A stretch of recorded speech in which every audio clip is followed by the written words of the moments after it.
Someone tells you that you did something incredible today. Your stomach tightens. You laugh it off. You change the subject. You explain in far more detail than anyone asked for exactly why it wasn't actually that good. An insult you could have handled. This somehow feels worse.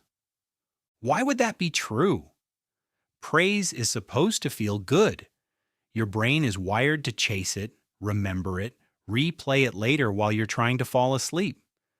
So why does a genuine compliment sometimes land like an accusation? Why do you deflect it faster than you'd ever deflect a criticism? But the real answer is far stranger than modesty. It has almost nothing to do with humility, and everything to do with what your mind considers more dangerous than feeling bad. Feeling wrong. Here is the reframe. Your brain doesn't just want to feel good, it wants to feel accurate. Somewhere over the last 20 or 30 years, it built a working model of exactly who you are. Capable here, awkward there, talented in this room, forgettable in that one, and it treats that model the way a city treats its map. Not because the map is pleasant to look at, because the map is functional. You need to know where you stand in order to know how to move. And when new information contradicts the map, your mind doesn't file it under good news. It files it under error. What happens when an error like that shows up? A psychologist named Leon Festinger found out, and he found it in the strangest possible place. A small group of people who believed the world was about to end. The group had gathered around a leader who claimed to be receiving messages predicting the exact date of a coming flood. Some members quit their jobs. Some gave away their possessions. They sat together waiting. On the night the disaster was supposed to arrive, nothing happened. You would expect that to be the end of the story. It wasn't. Within hours, the group had built a new one instead. Their faith and their faith alone had generated enough light to save the planet. The prophecy hadn't failed. It had worked because of them. Festinger called this cognitive dissonance. It's the discomfort of holding two beliefs that contradict each other, and the almost physical urge to make that discomfort stop. The mind doesn't always resolve dissonance by updating the belief. More often it resolves dissonance by rewriting the story around it. You do smaller versions of this constantly, and most of them have nothing to do with the end of the world. You defend a bad decision long after the evidence has turned against it. You explain away a losing streak from your favorite team as bad luck rather than bad play. Your mind would rather bend the facts than admit the story it told itself was wrong. A compliment that contradicts your self-image works on exactly the same wiring, just aimed inward instead of outward. A researcher named William Swan spent decades studying something he called self-verification. The drive to be seen the way you already see yourself, even when that view isn't flattering. His research challenged a comfortable assumption most people carry around unquestioned, that everyone, deep down, wants to be told they're wonderful. What Swan found was stranger and far more specific. People don't only want positive feedback, they want consistent feedback. And when the two are in conflict, consistency tends to win. In one line of his research, Swan and his colleagues studied married couples. Each partner described how they saw themselves. Then the researchers measured how people felt about a spouse who saw them the same way, compared to a spouse who saw them more positively than they saw themselves. Which spouse do you think people felt closer to? It wasn't the generous one. People with a more critical self-view were often more committed to partners who agreed with that critical view, not to partners who complimented them. Being seen accurately, even unflatteringly, felt more stable than being seen kindly. A compliment that didn't match the internal picture didn't register as a gift. It registered as static, like being misread by the one person who was supposed to know you best. Self-verification doesn't only shape how you react to a compliment that lands on you out of nowhere. It shapes who you let close enough to compliment you in the first place.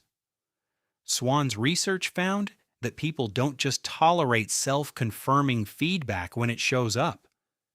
Many actively seek it out, gravitating toward friends, partners, and even managers who are more likely to see them the way they already see themselves, while quietly keeping their distance from the ones who see something better. This is the part that reframes everything you thought you knew about praise. When someone compliments you in a way that contradicts what you already believe about yourself, your mind isn't quietly asking whether the compliment is nice. It's asking whether the compliment is true, and to your nervous system, true matters more than kind.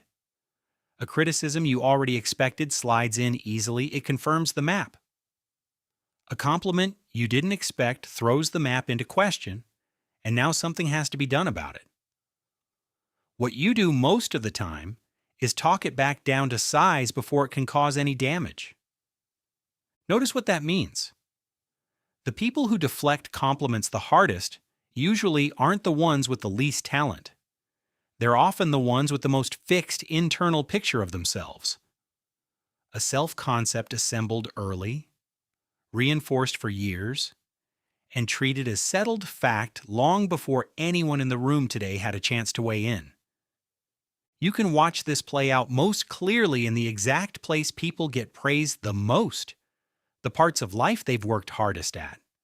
In the late 1970s, two psychologists, Pauline Clance and Suzanne Imes, studied a group of highly accomplished women, graduate students, professionals, people whose credentials and achievements were, on paper, undeniable.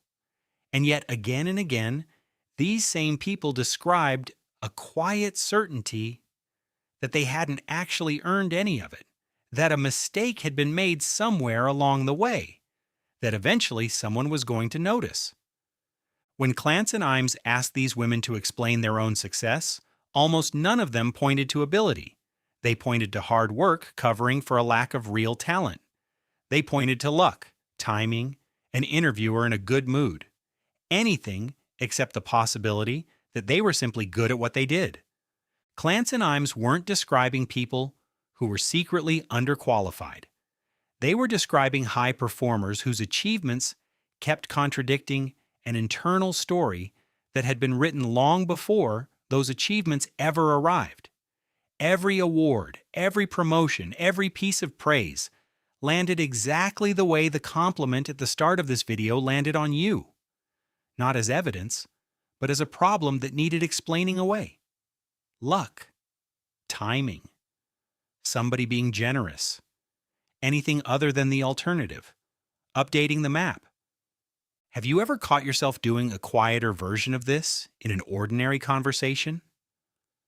Researchers who study everyday speech have found that when people give you a compliment, a simple thank you is actually one of the least common responses. A linguist named Janet Holmes documented this across hundreds of real exchanges and found that people overwhelmingly do something else instead. They deflect it, downgrade it, or hand it off to someone else before it has time to land. Oh, this old thing, I got lucky. You should see so-and-so, they're way better than me at this. It happens so automatically that most people don't even notice they're doing it. Picture the version of this that happens in a Monday morning meeting. A manager singles you out in front of everyone and says the project wouldn't have come together without you. For a few seconds, you feel it land. Then you hear yourself saying it was really a team effort, that anyone could have done it, that you got a bit lucky with the timing. The room moves on. Nobody notices you just talked yourself out of the one thing you'd been quietly hoping someone would finally say out loud. It happens online just as easily, maybe more so. Someone leaves a comment saying your work changed how they think about something. You could simply say thank you. Instead, you find yourself typing a longer reply than the comment deserves, crediting everyone else involved, pointing out the parts that could have been better, anything to close the gap between what they just said about you and what you already believe. None of this is happening because you're humble. It's happening because your mind is doing exactly what Festinger's Doomsday Group did and exactly what Swan's married couples did. It is protecting a story it has already decided is true. And it will spend Real effort keeping that story intact, even when the story is the less flattering one. 3 completely different situations. A doomsday group facing a failed prophecy. 2 psychologists talking to accomplished professionals.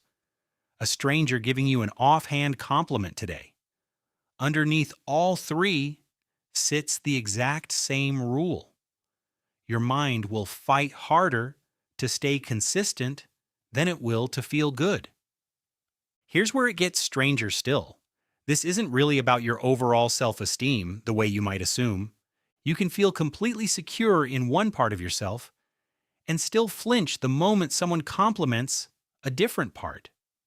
You might accept that you're a great friend without a second thought and still feel your whole body tense the instant someone says you're talented at your job.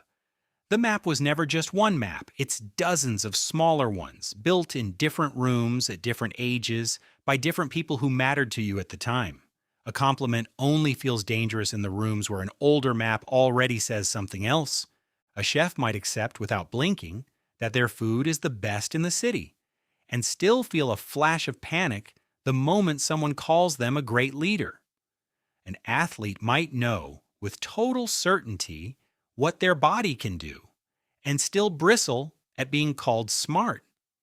Confidence in one room of the house says nothing about the room next door. That's why an insult can sometimes roll off you while a compliment sticks in your throat. The insult confirms something a part of you already suspected. It requires no rewriting. The compliment asks you to believe something new about a version of yourself you haven't finished building yet. And given the choice between an uncomfortable truth and an unfamiliar one, your mind will often choose the truth it already knows.